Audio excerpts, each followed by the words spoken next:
Good evening and welcome to the Laughing Monkey Music Show, Taylor and Gus G. How are you? I'm fine, thank you. How are you? I'm good. I'm good. I'm good. You're on today because you're promoting. You have a live album celebrating the first Firewind album, Still Raging, and September 1st, I believe, is the street release date, right? Correct. Yeah, yeah. It's a Blu-ray and double CD live release. Yeah. It's pretty awesome. I've had a chance to get an early listen to it, and I've been really digging it. And, it's, being a fan of Firewind, it's really like it's like a treat, it's like a holiday treat underneath the tree. You know what I mean? Because it's Cool. live and Yeah. it's fully energy. I mean, you're familiar with it, it's like Mach 2, you know what I mean? It's really ramped up energy, you know. Cool. It, Thank you. you're welcome. I think it's a great idea too, because I think you were at the point where I think you guys were talking about how to celebrate 20 years, right? And this kind of came about instead of doing a re-release, which is cool. I like them, you know, but just kind of a fun, different way to celebrate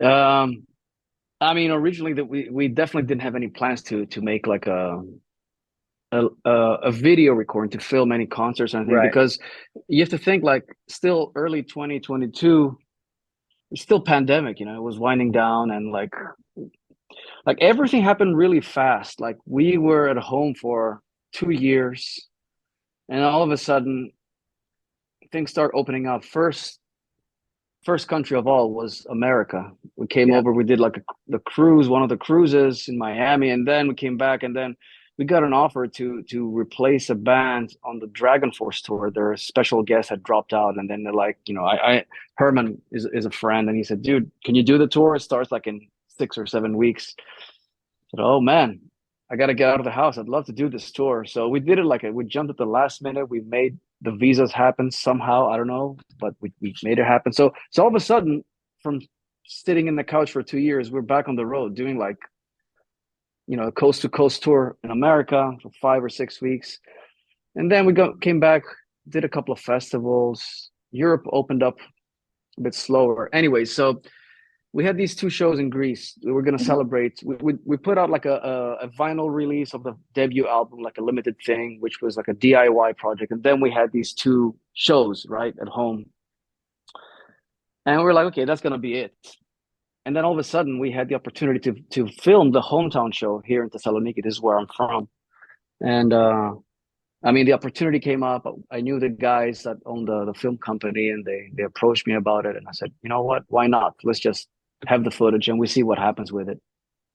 So it Well, was just one of those things that came like last minute. And then once this happens, like ideas start spinning in my head for like months. I'm like, what should I do with this? I mean, one idea was to put it up on YouTube, and then I was like, I want to I want to do something better than that. I want to just like have something that people can hold in their hands. See if we can put it out like as a physical product of some sorts. And that's when I talked to the label, and AFM was into the idea. They're like, let's do a Blu-ray, let's go for it. So oh, it's fantastic. I think what's really cool about it is, well, first off, I'm gonna say the idea of you guys and Dragon Force playing together is awesome because what a great mix. What a great fan base for both of you. They get such a crossover. It's a really good tour, you know. yeah, it was a good Musically, it tour. fits Yeah. perfect. It fits perfectly musically. I mean, and they're great guys. I just had Marcus on the other day. Um, but the quality of it sounds great. The production's great. And I know you, and also it's like it's a stretch because anybody that is or isn't aware of you can go to your YouTube page because you are a YouTuber and you have been on a lot, and especially during COVID. So you talked a lot to the people. You did your streaming, talked to the history. You kind of went over your bumps in your learning your YouTube while you were live, getting the audios right and stuff. So Oh it's yeah. really it's real. It's fun. I think I encourage you to go to your site. Gus, just put in Gus G in YouTube, and you'll be the top choice. And subscribe to his channel because it's fun. It's got a lot of stuff on it. Obviously it's your stuff and the Firewind, but you're pretty interactive. Are you going to keep trying to do stuff on that now as the world is open and they just going to I be like, will. well, Yeah. I mean, I did put a lot of effort in the YouTube channel, without really trying to be a YouTuber, but I try to give out some information, some small guitar lessons. I mhm, did some live streams, like you said. The channel has grown a little bit. Um, yeah, looks good. I yeah, yeah. I mean, I'd like to keep putting out some. more stuff whenever it's possible. It's also hard. Like I realize, going into this a lot more like seriously, I realized that I was watching other YouTubers, and it was like, wow, I can see why a lot of those guys are getting burned out. They Yeah. run out of ideas, or like some of these guys work really, really hard. They have really high quality production videos and things like that. And if one of them doesn't do well, so they're really worried about that. I mean, I don't really have to worry about that. I just put stuff out actually during the pandemic. Just, of course, I wanted my visibility to grow and stuff, but at the same time, I just did it because I was at home and Right. just being creative. I will try to maintain it and keep putting stuff up there. Yeah, for sure. I think it's fun. I mean, like I do this channel. I started just during very very beginning of COVID because I wanted to promote artists. Like I don't even file to make money off the channel because I don't care about that. I'm not one of those guys that's like surviving. I have my own separate career. So this is just me putting a million hours into this, supporting artists. So to me, the success is every time I talk to an artist like you that a band that I love, and then hopefully whether it's podcast or YouTube, another fan goes, "Hey, I like that band," or they learn something new about the costs. Why is this artist not coming here because of the visas? You know, now buses that were maybe $50,000 a month are now $109,000 plus gas. The prices have doubled. I try to talk about these things because the artists aren't going to complain about it, and but for you, you're not a YouTuber in the sense of a survival person because that's a hard world. You're a musician, but the idea of you putting content out off your phone, I think the fans just appreciate it. Like just you know what I mean on that level because it's Yeah, just it's just another way for you to reach your fans. It's not like a career YouTube. You know what I'm saying? yeah. I mean, I don't make a living from YouTube. I barely No, make any no, money out of that. barely So, I make mean, anybody makes money from YouTube. no, yeah, I know. Even like the really pro guys, they have a hard time nowadays. So I mean, I don't worry about that stuff. It was more like about just putting out information. Like when people were always asking me, like, "Hey, show us your guitars," or "Show us this and that," Right. or asking me tips and tricks and stuff. So I'm like, no, I'll just put it out there because I don't even do guitar lessons. I don't do lessons private and stuff like that. I have no time for that. So, and I'm not really interested in that. So I'm like, I'll put out all the info that I know. I'll Yeah. gladly put it out there for free. I don't care. So that's what it's about to me. So, That's the vibe I get, and that's why I enjoyed it. Like I said, I don't the same thing. I'm just like I just got information. I'm gonna put it up there. I want people to see it. Like I've watched and on your stuff, talk with the guitars and your endorsements and the amps, and you do this really good piece. I love the fact you were on Eddie Van Halen. You were doing "Don't Tell Me What Love Is," that guitar tone. You totally captured it, and it is just one of the best Van Halen riffs ever. Um, yeah, it's a very personal thing you do, and I also want to lead into besides the album coming out, you also have been doing a lot of solo work, and you just had a solo album not that long ago. How are you balancing that between solo and Firewind? Because I mean, you are the sound, you are the core, the heartbeat of Firewind. How are you balancing that yeah. out for songwriting? I really have no problem with it. It doesn't because I always write ideas, and whenever I have ideas, I just put them into my computer. Whether it's like more like finished idea or just like something very quickly and rough idea, I'll just record it and I'll revisit them later. And then, like originally, I'll just put a bunch of stuff down Mm-hmm. on my, on my software here, and then on my computer, and then I'll start kind of like picking which idea will fit which project, depending on where I am at, where I want to go. Like I start thinking about those things at a later phase. So I always have enough material to go back to and Right. revisit and either rearrange or rethink it. The main point for me is like to have enough ideas always. Well, So I think I mean that's what I'm saying. I mean, I don't doubt you don't have the ideas. I think my thought is like when you're writing a song or you listen to it, where do you define? You're like, you know what? This is more of the Firewind silo.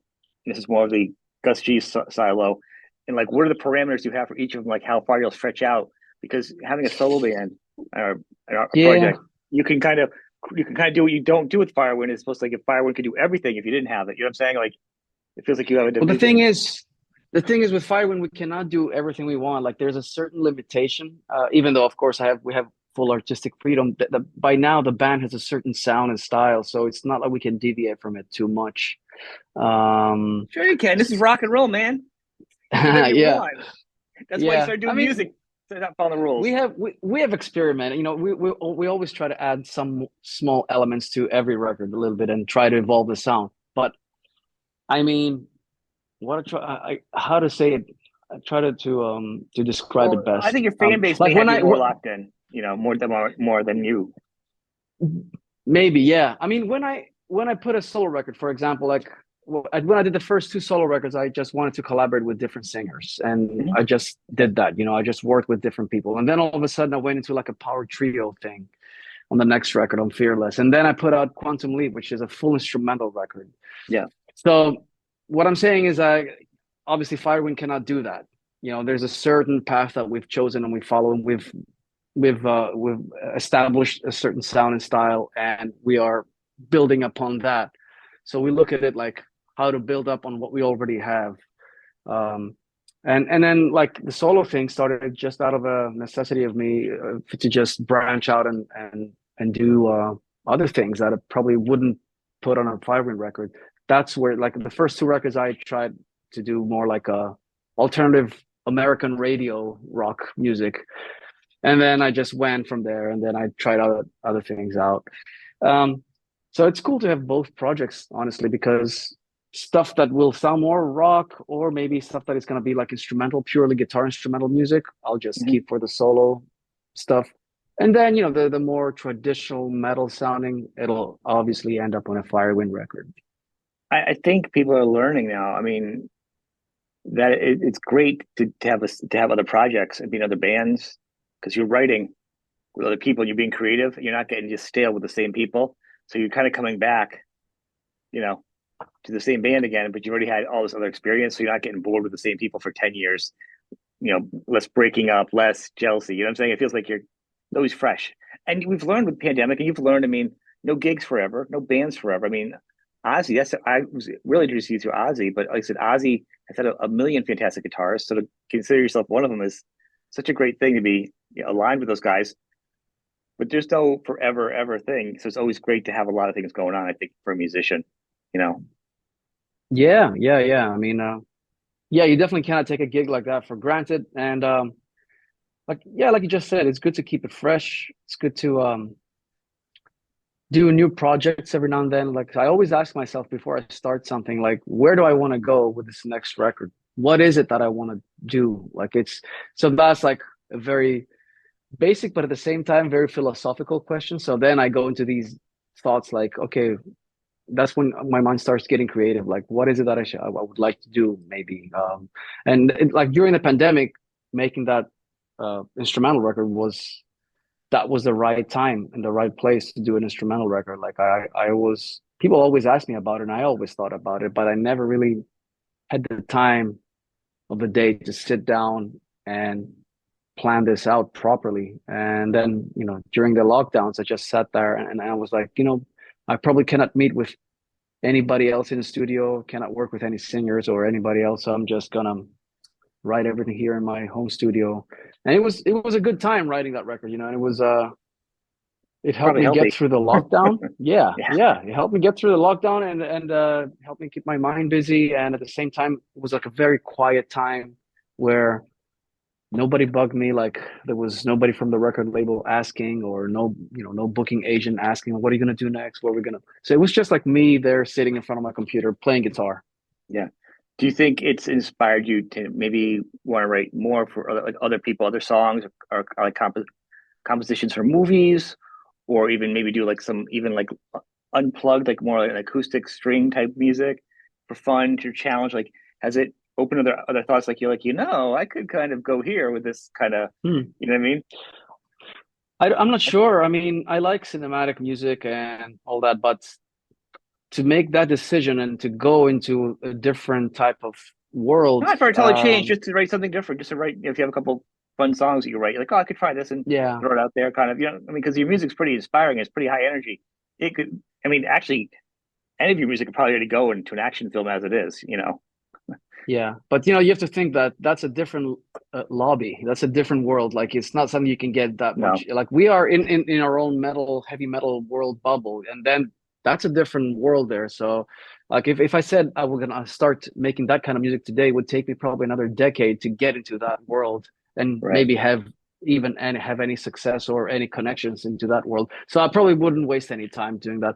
I don't really feel the need to write any cinematic music anyways. I don't even know how to do that. But I don't know, man. Like everything comes out of playing guitar for me primarily. Yeah.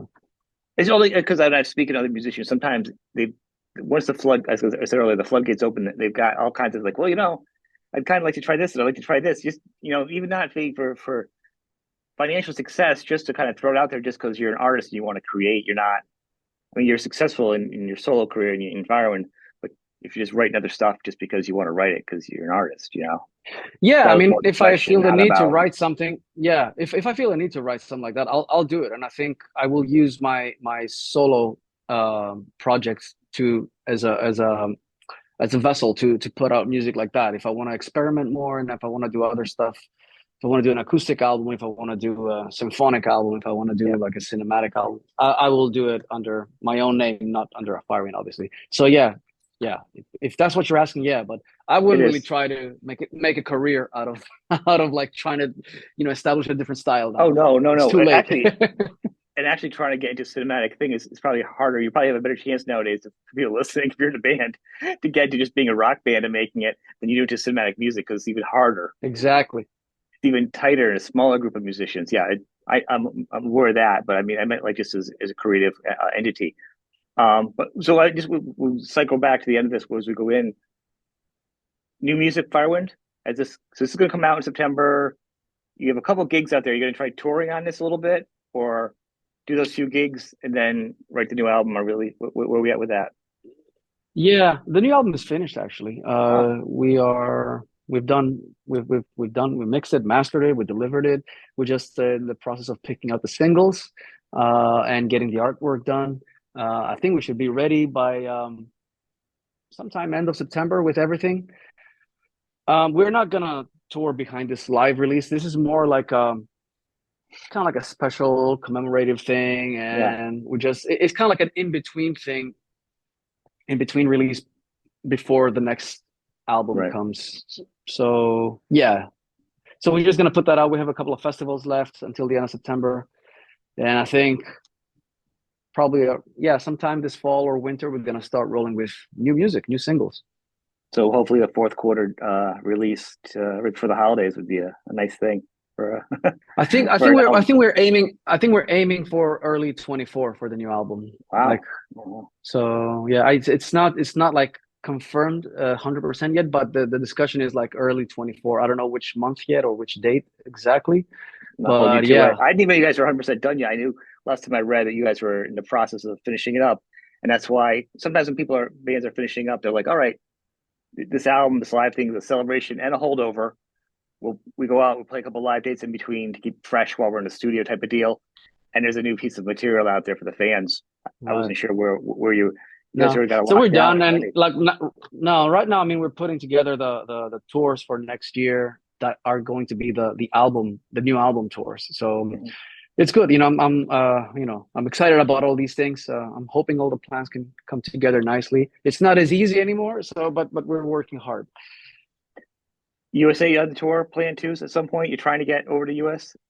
We're trying. That's the thing now. We're trying to get on a nice package to come back to the States. Because right like prior to that tour with Dragon Force, the like Firewind hadn't toured America in 9 years. Like the last tour Wow. was 2013, and I definitely don't want to stay away from the American audiences that long again. So we want to come back soon. So I think within 2024, we are definitely going to plan on doing this. Yeah.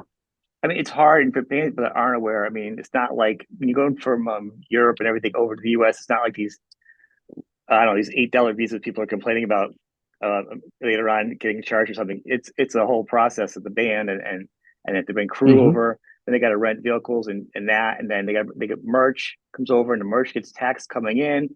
The merch gets Hmm. taxed, but the venues are now taking some are taking 30%.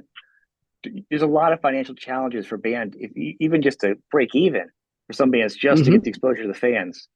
So I'm just kind of redundant that people know that that's why you and other bands are having more of a challenge to not because everyone will be over here all the time because where a lot of the fans are. But it's just there are so many financial challenges nowadays for a band. You can't afford to tour and lose money.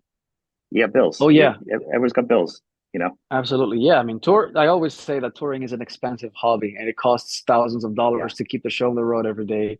So, even if you're like a small club band, it's getting a bus is and having a crew, and of course, for us coming from Europe, visas and flights is just like uh, a five figure number already out Yeah. of the box before you even Yeah. step your foot in the States. So it has to work somehow, and the money has to come back in. But I mean, we've been doing it for long enough, and Right. I know we you're we not want to keep. complaining about it either. I just put it to the fans that that's why it happens. You guys, it's not about the fans. It's really Yeah, about the economics, you know?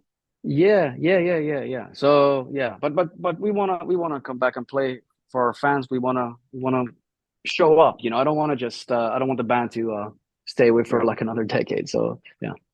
Hopefully you can make it back. I can see you next year too. I just want to tell people besides so the live album, the older music, new music live album is out September 1st, still raging. And Gus has got a great website. I go to Firewood website, but also, Gus's website, great, very interactive, got a lot of stuff on there, and also Facebook, Instagram, and subscribe to his YouTube. It's pretty fun. There's a lot of information on there if you're a fan. He talks about guitars and even your visit to Jason Becker's on there, which is a nice little visit too. Yeah. I Yeah, I enjoyed did I watching did go that, to his house. which is Yeah, pretty yeah, cool. yeah. Pretty cool. It was a special moment, so it's kind of cool you have it up there to share with people. Um, I want to thank you, man. I'm glad you could come on today and we could talk about this. It's a Thank you, fantastic Sean. release. Thank you. Thank you.